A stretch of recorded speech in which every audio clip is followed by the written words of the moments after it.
When do we eat the pigeon peas? Or do they just get dried entirely?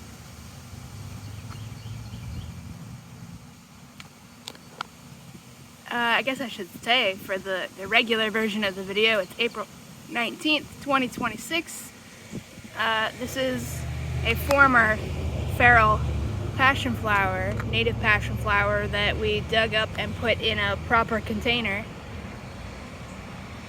And this flower is gonna open, so I'm literally just gonna sit here and videotape until it's open. And then this will be a normal version of the video, and then I guess we'll make a fast-forwarded version. I think this one needs a name, unless we named it Lurleen. It's got really pretty flowers, which is saying something, because all of the purple passionflower does. The species is Passiflora incarnata. Also, hopefully my phone won't overheat, because we're getting to that time of year where the temperatures are getting high enough that I can't record videos with my phone and I can barely take pictures. Maybe I should be doing it from the top. Yeah, we'll do it from the top. It's like 11:50 something at the moment.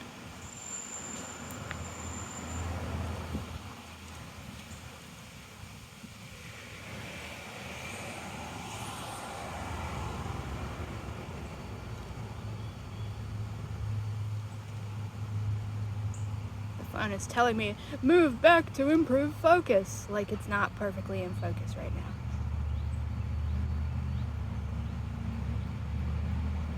Hopefully the flower bud that's right next to it isn't going to get in the way.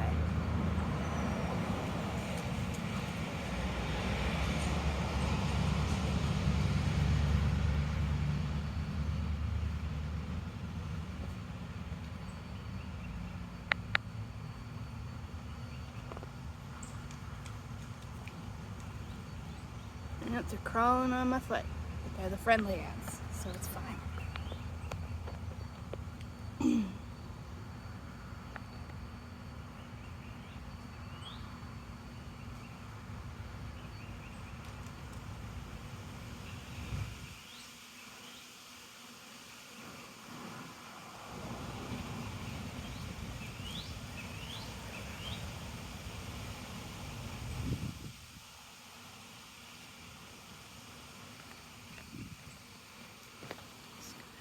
Edges to show.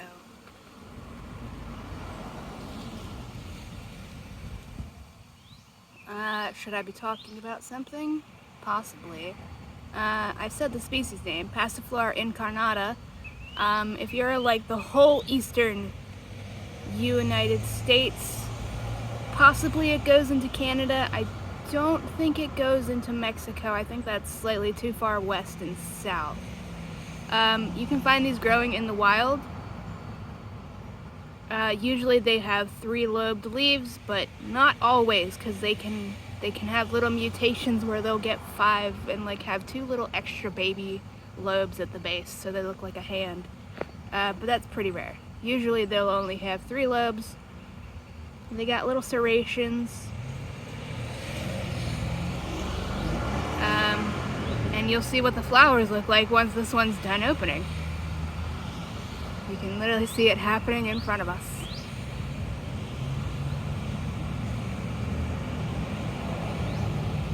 In April, obviously, you can start looking for flowers. You can also just look for the leaves, look for these flower buds.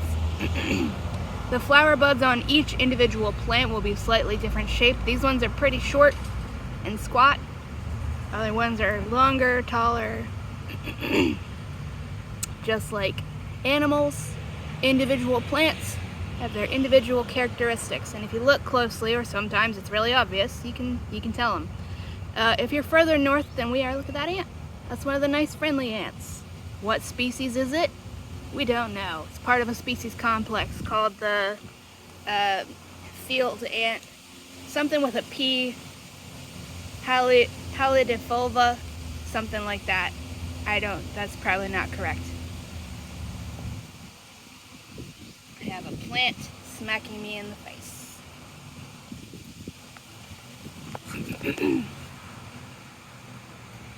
You can see the little tendrils starting to unfold. Maybe I should zoom in. I'll zoom in a bit.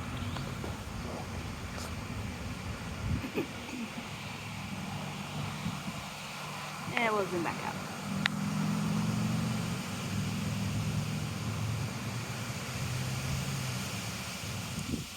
This is the only passionflower species that you can make tea of because the rest of them have too much cyanide in the leaves. So, and that's the thing that the internet is, well, lazy, dangerous people on the internet are fucking lazy. So they'll want to write articles about how you can use passionflower to make tea, but they won't do any proper research, or worse, they will know the proper research and then they'll still lie to people anyways, because they'll show completely different species of passionflower and tell you you can make tea with them, even though doing that will poison you. I mean, probably. It might not kill you. I haven't looked up how much cyanide is in it, but you won't be having a good time. So don't fucking do it. Anytime you're gonna make food with a plant, you need to make sure you actually have the correct plant that is being talked about, where, hey, leaves, where you see that it is being said to be edible.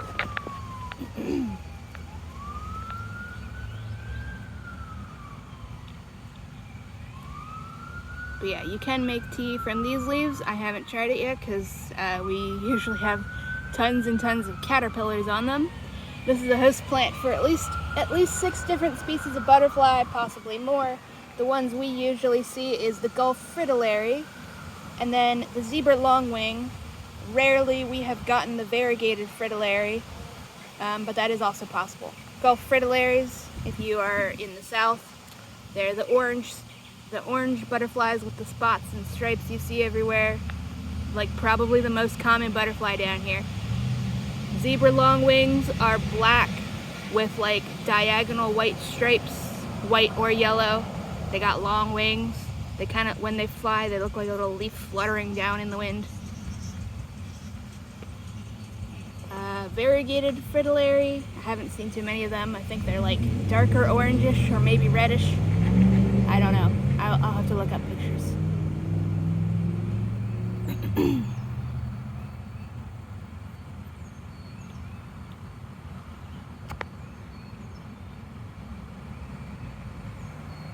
It's gonna be a long video.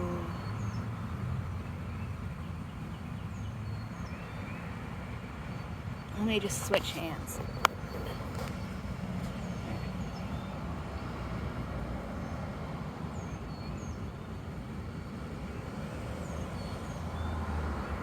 So it takes at least 8 minutes for a flower to open.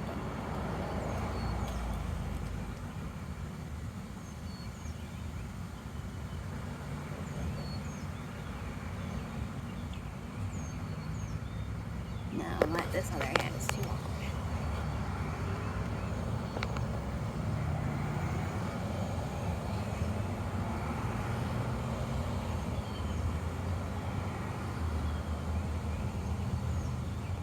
I'm sitting in a chair, but I have to lean over very awkwardly, so this is not comfy.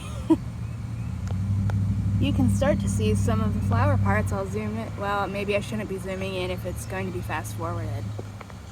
I won't zoom. Wait, what is it doing now? Okay. The green thing right there, that's the female part of the plant. That's where pollen goes from a flower from another plant entirely. These can't reproduce by themselves, they need a partner. The yellow thing down there, which when this is fully unfolded will look like a car's rear view mirror and hang upside down, that's where the pollen is. So that's considered the male part of the plant.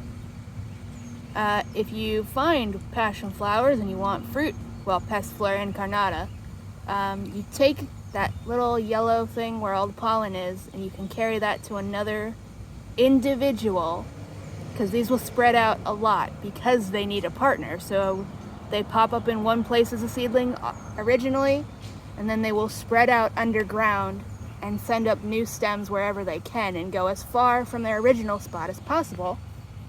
And they do that because they need a partner to reproduce with. So imagine them just reaching out their hands across a distance trying to grab each other's hands. to reproduce, trying to reach out to each other. So that's why they do that. This is also why pawpaws do this. That's why they form clonal patches. That's why a lot of plants form clonal patches, so that they can actually reach a partner to reproduce with.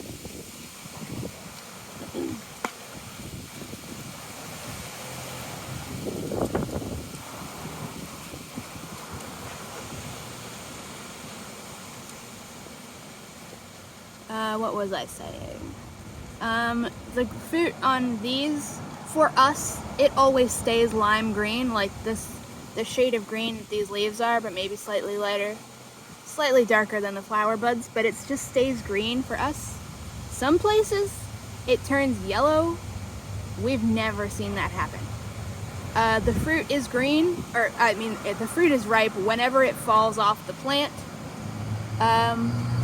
It depends on the individual. Some of them taste best if you eat it right away. Some of them taste better if you let the fruit get a little wrinkly and slightly more ripe.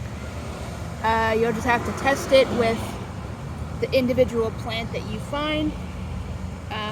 We had one that popped up in our yard we just called Moti, M-O-T-Y, middle of the yard. Tastes best and tastes better than the rest of them when you eat it fresh before it gets wrinkly. But then Southern Pride, insert rainbow emoji, we named it that for propaganda, to get people down here to buy it. It's working.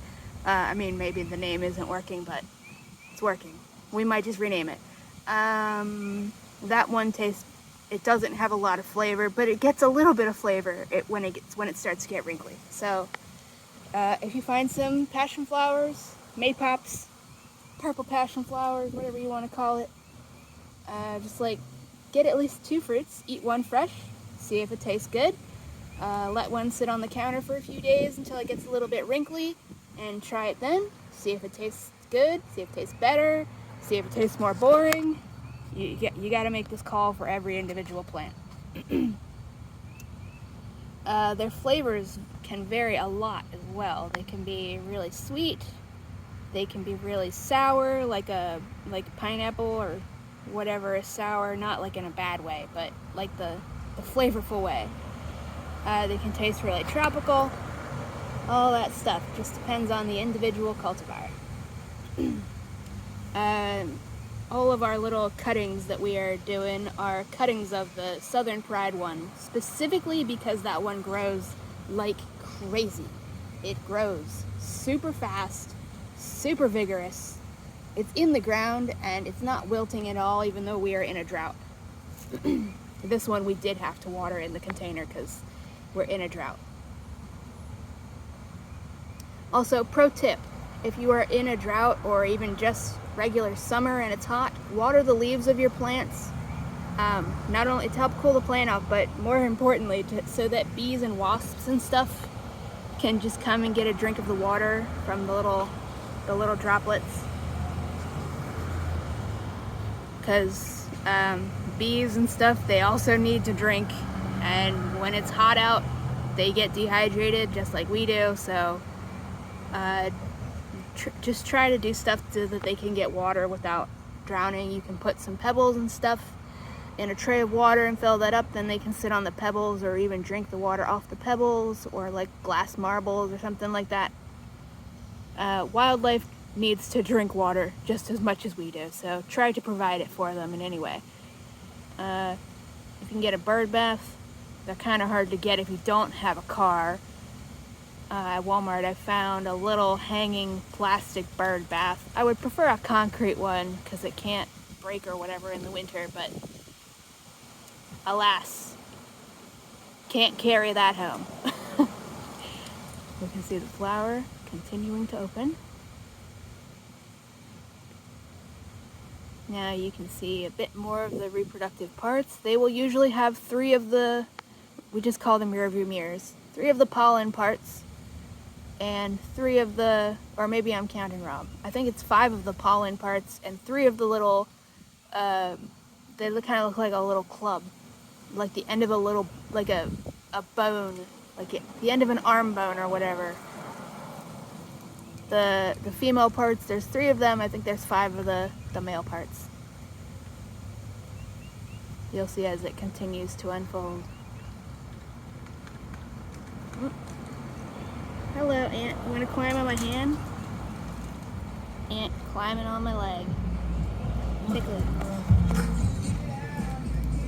Where'd you go? Here. I'll put you on a plant if you come on my hand. Alright, hopefully it'll figure out how to climb down. Here, go on that plant. There you go. You can put the stuff in the oven.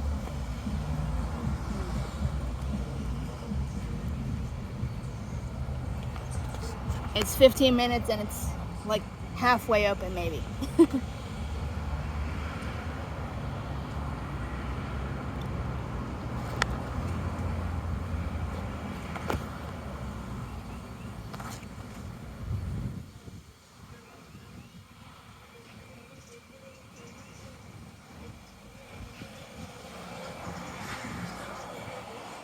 Well, it seems to be going a bit faster now.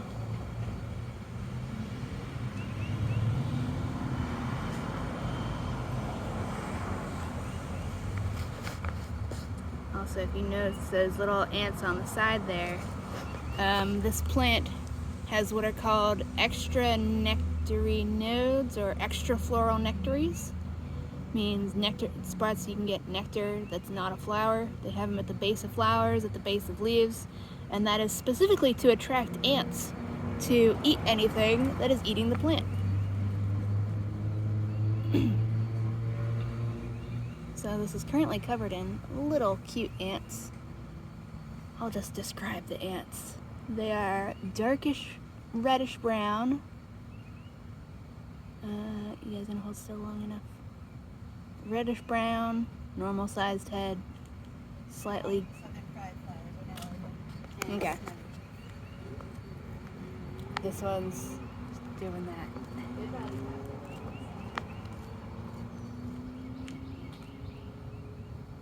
Yeah, that's another reason this is doing better than it would be since we're in a drought, because we have this one in partial shade under our giant oak tree.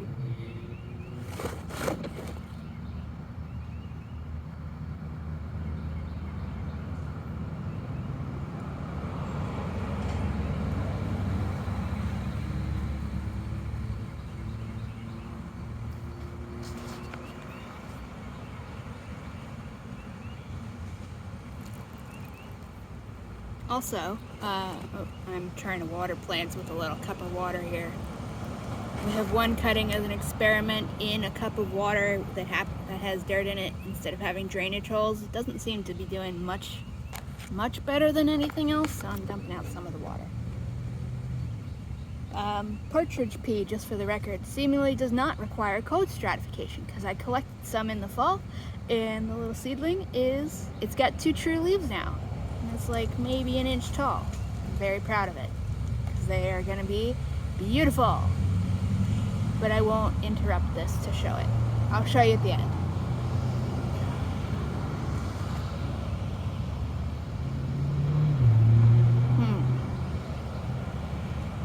So far the phone is not yelling at me about overheating, and I think that's because we are in the partial shade. So that's good. So I will maybe be able to get videos of the bamboo flowers, and well, I guess at this point they're mostly seeds.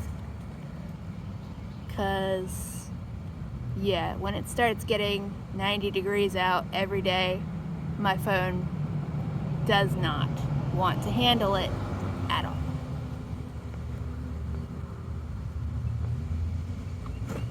Possibly this would be going faster if we had watered this today.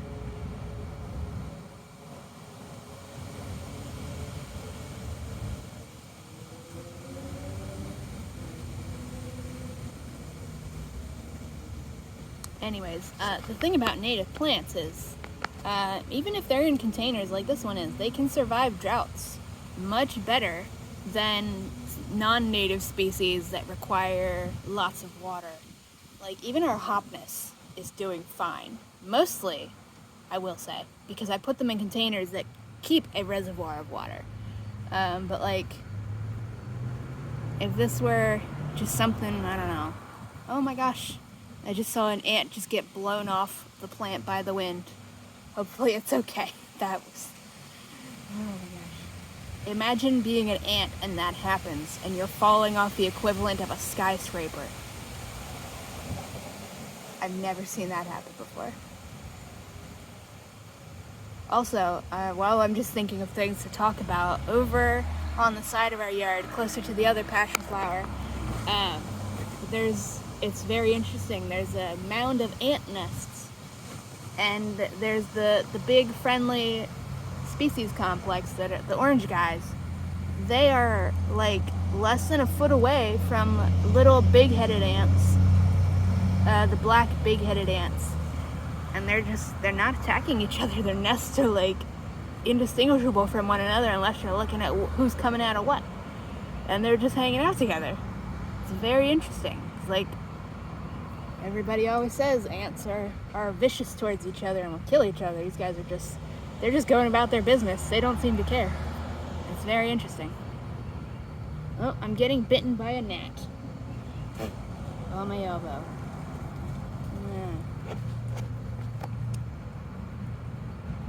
Sorry, you can't bite me. I mean, you already bit me, but... if you are in Savannah, Georgia, or other places that have the sand gnats, they are in the genus Culicoides. Culicoides, I think. I have dyslexia, so I might be spelling that wrong. Yeah, they're just called biting gnats. Culicoides. They also have to deal with this over in, I think, Scotland.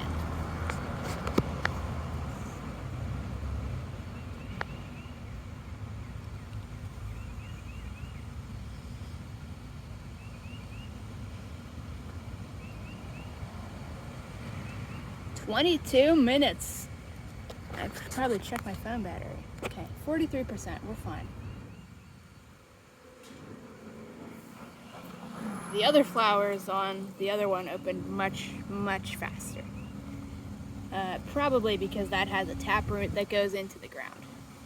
But still.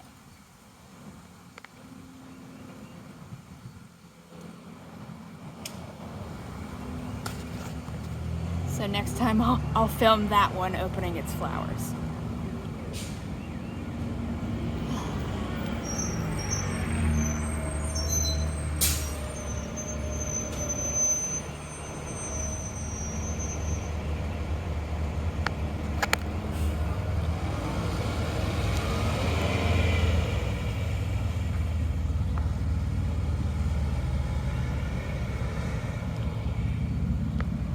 Maybe just get a cup of water and pour it in here for it. Maybe it's slightly dehydrated.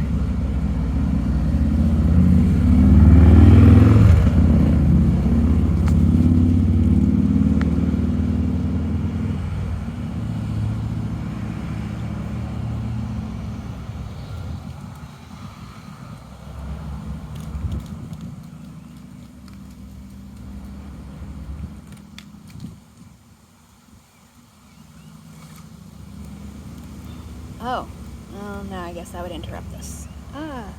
Sorry, plant. Plant I've just moved closer is bamboo cutting that I didn't intend to have seeds on it, but it has seeds on it because it formed flowers after I took the cutting. So, yeah.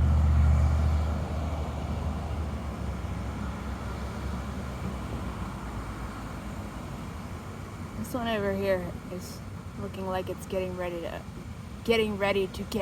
open as well.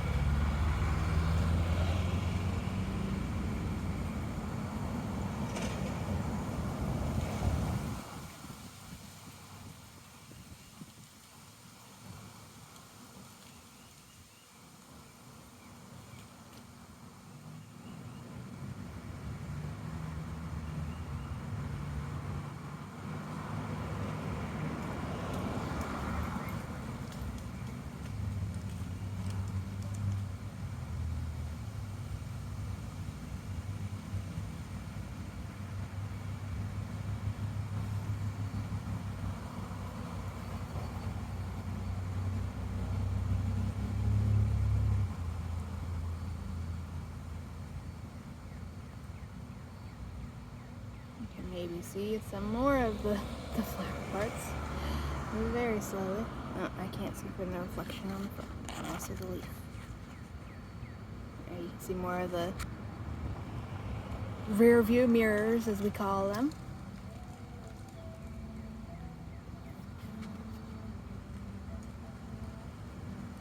Also, I don't recommend buying a jujube tree. We bought 2 of them and they both die over winter, even though they're supposed to be cold hardy, and it's not like it gets really cold here. Unless they start coming back their leaves really freaking late.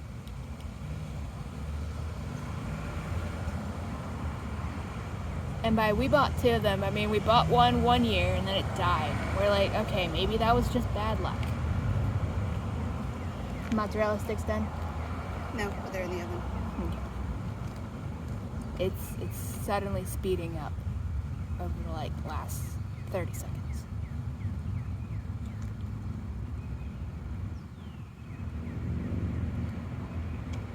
Is it because of the breeze? Possibly.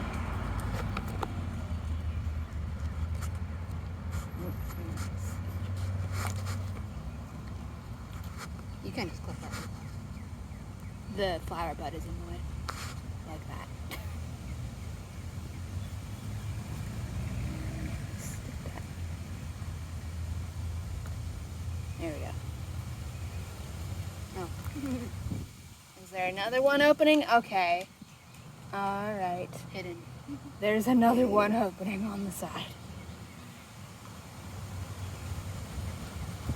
That's southern pride pollen there. You can use the pollen on it.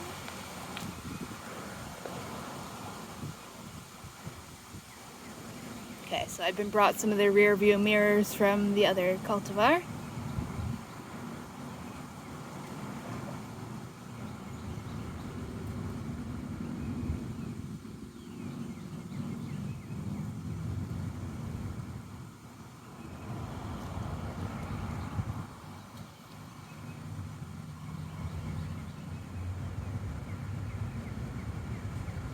Okay, I managed to nudge that flower bud behind the leaf.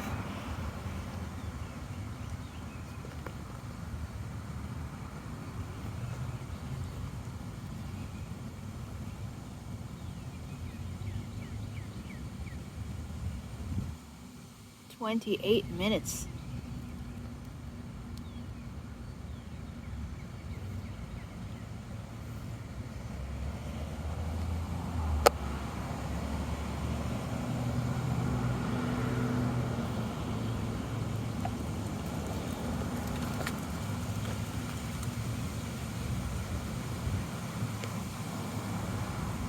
There's my hand for scale, by the way. This one has some of the tiniest, adorable flowers of any that we have.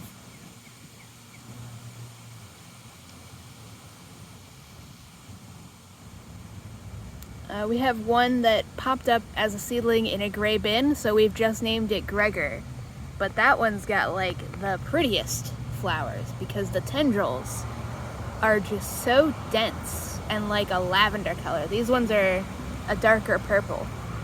But Gregor has my favorite flowers. Besides, this one's the runner-up because they're so tiny and adorable. And now I'll go show you the other one when this one's done, the Southern Pride for propaganda. Insert rainbow emoji. Now you can see all the reproductive parts. The big green things, they're on a layer. See the green things? Does one have 4 of them? No, okay. That middle thing in the middle, where's my hand? That in the very center is what forms the fruit. I think that's, in plant terms, I think that's the ovary. I don't remember how it works entirely. Yeah, the green things that look like clubs up top, those are the female parts. I don't remember any of the actual scientific names. So pollen goes onto those, and then down below, those are rear view mirror looking things. That's where the pollen comes off.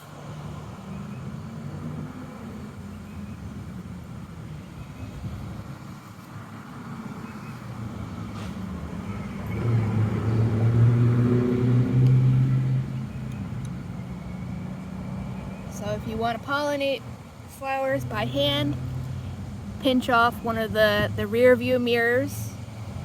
May want to use some tweezers if, like me, you can't pinch things without dislocating your fingers. And just rub that on the club part up top. Or use a paintbrush. But the rear view mirror is like the perfect shape, so as long as you can hold it without dropping it, I can. Their favorite pollinator is carpenter bees because they're really big. These flowers, these are like the smallest flowers we've got. These flowers are small, so like a smaller bumblebee might be able to do it, but carpenter bees are big enough that when they're walking around in the middle down there to get pollen, their back scrapes the underside. Loud car. Their back scrapes the underside of the rear view mirror, which collects the pollen, and then when they're climbing out, it brushes up against that, hopefully on a different plant. Huh? I haven't done anything yet. Do we need to wait? Nope. Okay. Some people will pollinate them when they're at the day before they flower, because that's when the thingy is most likely to accept pollen that it wouldn't typically. Okay. Then you can do it on camera for here. The other flower that's opened without me noticing because it was behind a leaf from my angle has just been hand pollinated. Pollen from Southern Pride. That's actually the wrong tag. That's Southern Pride. Calling this one TTT for now. Tiny Tom, temporary name.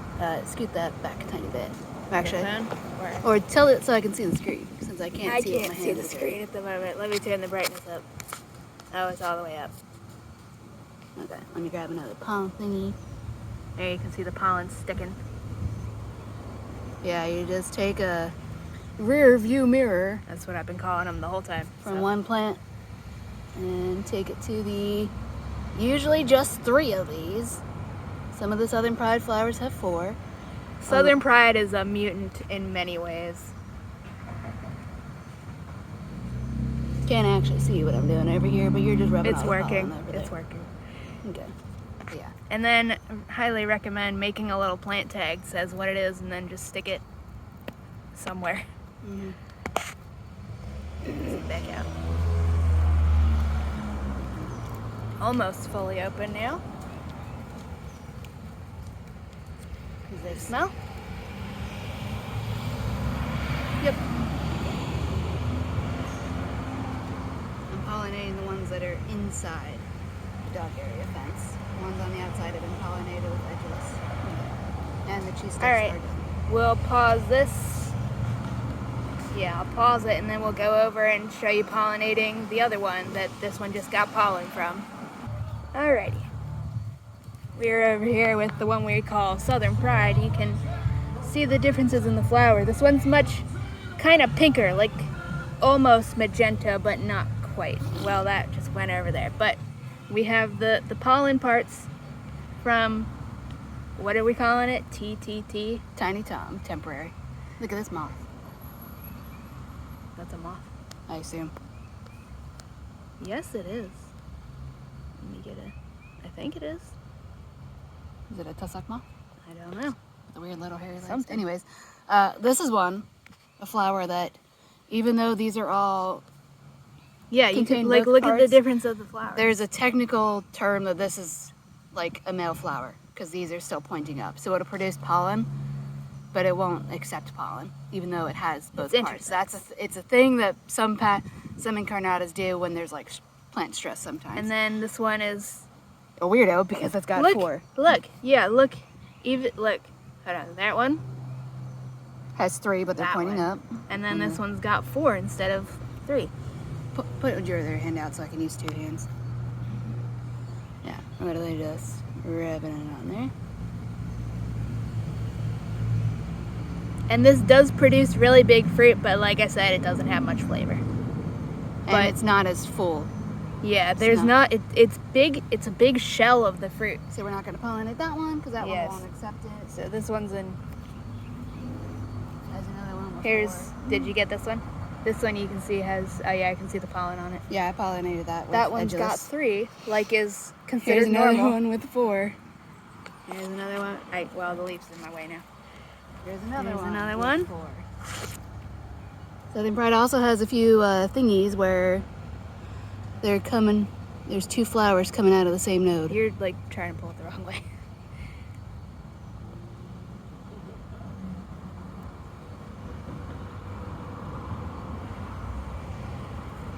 Southern Pride also has some leaves that have like So many lobes. Yeah, I was talking about that.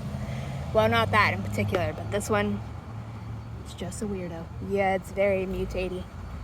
One person who has friends who works at the University of California has volunteered to ask them about getting it genetically tested and stuff, but like that would require a phytosanitary certificate for us to even be able to send it to California. I don't know what that process is. Let me see if I can find where there's 2. With 4. It's just going extra. And I think that one also I got got 4 in there. To tilt it so I can see the camera. Did this one get pollinated, I assume? Oh, here, you can see the difference in these flower buds. These ones are tall and skinny. The other one was short and fat. No, I only pollinated the 3 on the outside of the fence over there. They're each missing the first 3 little members.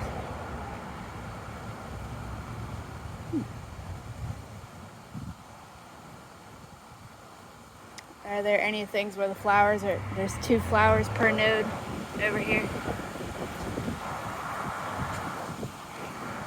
And you can see them all coming up in here.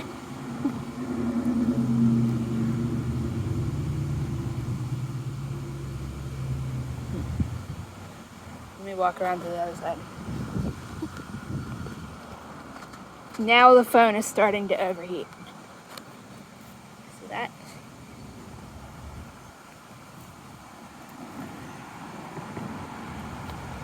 Oh, right here. 2 flowers. I know there was an obvious one. 2 flower buds right here coming from the same node, which is almost unheard of. Okay, gotta end the video because it's gonna die. Bye-bye. I think I forgot to show what the actual fully open flower looks like because we got distracted. But here you go. All right, bye.